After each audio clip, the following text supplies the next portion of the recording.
आपने भी एसआईआर का जो इन्यूमरेशन फॉर्म है वो अभी तक फिल कर दिया होगा। अब फॉर्म भरने के बाद में बारी आती है इसकी ड्राफ्ट जो सूची गवर्नमेंट ने कही थी जारी करने की, वो जो सूची है बहुत सारे राज्यों के अंदर आ चुकी है। आपको दिखाता हूं कि कैसे आपको अपनी जो मतदाता सूची है वो डाउनलोड करना है। आपको अपना जो नाम है ये कैसे चेक करना है कि आपका नाम उसमें आया है या नहीं आया है। तो इसके लिए सबसे पहले तो आपको अपना ब्राउजर ओपन करना है और यहाँ पर आपको सर्च करना है वोटर्स ईसीआई। तो आप सभी के सामने इलेक्शन कमीशन ऑफ इंडिया की जो ऑफिशियल वेबसाइट है आ जाएगी। हालांकि इसका जो लिंक है हमने वीडियो के डिस्क्रिप्शन में और आपको पिन कमेंट के अंदर दे रखा है, जहां से भी आप डायरेक्टली इस पोर्टल पर आ सकते हो। अब यहाँ पर इस पोर्टल पर मल्टीपल ऑप्शन दिखेंगे, जैसे कि एसआईआर का फॉर्म यहीं से आपने भरा होगा या फिर ऑफलाइन में बीएलओ के माध्यम से भरा होगा। तो किसी को जैसे कि नोटिस आएगा अभी आगे चल करके, हो सकता है जिसने फैमिली मैपिंग नहीं करी होगी तो उसको नोटिस आएगा। नोटिस का जवाब आप ऑनलाइन तरीके से भी दे सकते हो। लेकिन हमारा जो है मुद्दा ये नहीं है, मुद्दा ये है कि हमें ड्राफ्ट मतदाता सूची वो कैसे डाउनलोड करना है, कि नाम कैसे चेक करना है कि फॉर्म भरने के बाद में हमारा नाम बचा है या नहीं बचा है। तो इसके लिए यहाँ पर ऑप्शन दिया गया है सर्विसेज के सेक्शन में डाउनलोड इलेक्टरल रोल का। तो हम इस ऑप्शन पे क्लिक करेंगे।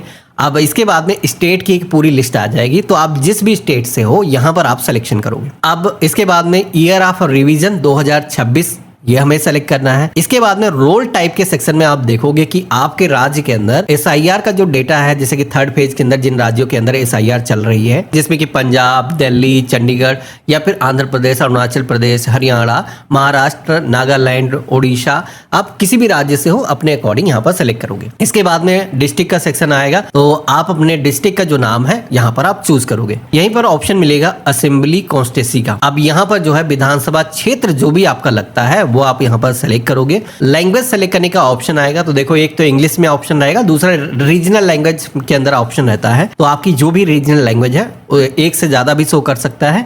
तो आपको यहाँ पर अपना सिलेक्शन करना है। इसके बाद में आप सभी को कैप्चा कोड दिखेगा। तो यहाँ पर ये जो कैप्चा कोड है सेम दर्ज करना है। लेकिन उससे पहले मेन जो काम करना है वो आपको बता देता हूँ। पेज में आपको नीचे की तरफ आना है।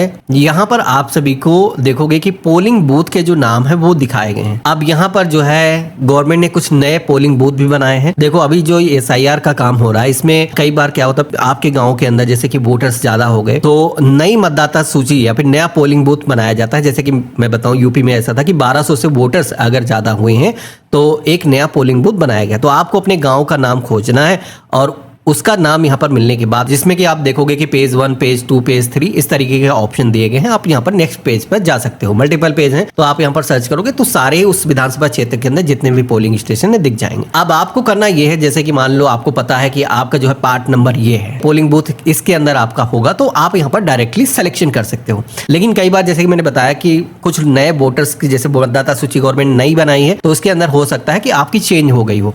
तो आप अपने गाँव का या फिर जो भी पोलिंग बूथ है अगर एक से ज्यादा दिख रहे हैं तो आप सिलेक्शन करके सारी ही वोटर लिस्ट डाउनलोड कर सकते हो और उन दोनों या तीनों के अंदर आप अपना जो नाम है वो चेक कर सकते हो। तो इस तरीके से नेक्स्ट करते हुए जा सकते हो या फिर आपको सर्च बॉक्स दिया गया है, यहाँ पर भी आप सर्च कर सकते हो। तो यहाँ पर हमने जिन भी पोलिंग बूथ की डाउनलोड करनी है सिलेक्शन किया है और इसके बाद में कैप्चा कोड यहाँ पर दिखेगा। तो आप यहाँ पर same captcha code capital small जैसा है यहाँ पर आप दर्ज करोगे और इसके बाद में दिए गए डाउनलोड सेलेक्टेड पीडीएफ के ऑप्शन पे क्लिक करोगे। तो इस तरीके से आप देखोगे कि 2 पीडीएफ हमने डाउनलोड की हैं, दोनों यहाँ पर डाउनलोड हो चुकी हैं।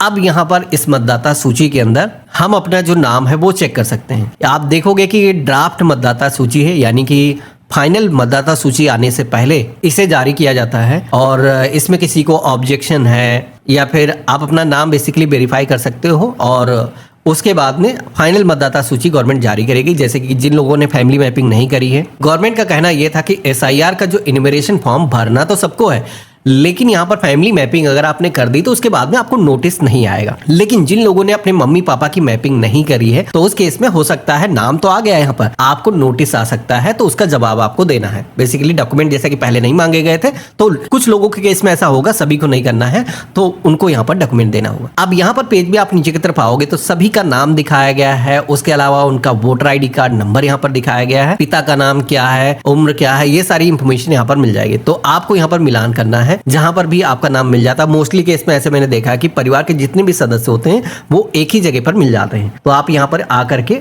मतदाता सूची को डाउनलोड कर सकते हो। आप जहां पर भी नाम आपका मौजूद है उसको चेक कर सकते हो। यहाँ पर आपका नाम मिल गया तो यानी कि आधी जंग आपने जीत ली है। SIR का फॉर्म आपका भर चुका है, लेकिन जैसे कि गवर्नमेंट ने कहा था कि SIR का फॉर्म भरने के बाद में सभी का नाम इसके अंदर आएगा। जिन लोगों ने नहीं भरा है तो उनका जो नाम है वो डिलीट हो जाएगा। तो SIR का फॉर्म अगर आपने नहीं भरा होगा तो आपका जो नाम है वो डिलीट हो चुका होगा इस मतदाता सूची से। तो उस केस में अगर आपको नाम जुड़वाना है तो क्या प्रोसेस होगा, तो उसके लिए बेसिकली प्रोसेस ये है कि जिसका भी नाम नहीं आया है उसको फॉर्म नंबर 6 भरना होगा। फॉर्म नंबर 6 आप BLO के माध्यम से भर सकते हो या फिर आप चाहो तो इस पोर्टल के माध्यम से भी ऑनलाइन तरीके से भर सकते हो। बाकी लोगों को नाम यहाँ पर आ चुका तो कुछ भी करने की जरूरत नहीं है। बस आपको अगर BLO से कोई नोटिस आता है, कॉल आता है, तो आपको उनको डॉक्यूमेंट देना है, जो कि मैंने बताया कि जिन्होंने फैमिली मैपिंग नहीं करी केवल उनको करना है।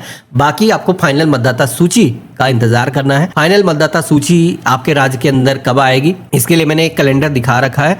ये शेड्यूल है, आप यहाँ पर देख सकते हो। फाइनल मतदाता सूची है जो इलेक्शन के अंदर यूज होगी। तो आशा करता हूँ मैंने इस वीडियो के अंदर सारी इंफॉर्मेशन कवर करी है, लेकिन फिर भी अगर आपको डिटेल में और जानना है SIR के बारे में तो हमने कई सारे वीडियो बनाए थे SIR के बारे में, कैसे पूरा प्रोसेस काम करेगा, गवर्नमेंट का लक्ष्य क्या है इसको करने के पीछे। तो वीडियो का डिस्क्रिप्शन आप चेक कर लेना, वहां पर हमारे दूसरे वीडियो के जो लिंक है आपको मिल जाएंगे, जिनको आप एक बार जरूर चेकआउट कर लेना। बाकी हम मिलते हैं ऐसे ही एक नए वीडियो में, तब तक के लिए गुड बाय, जय हिंद।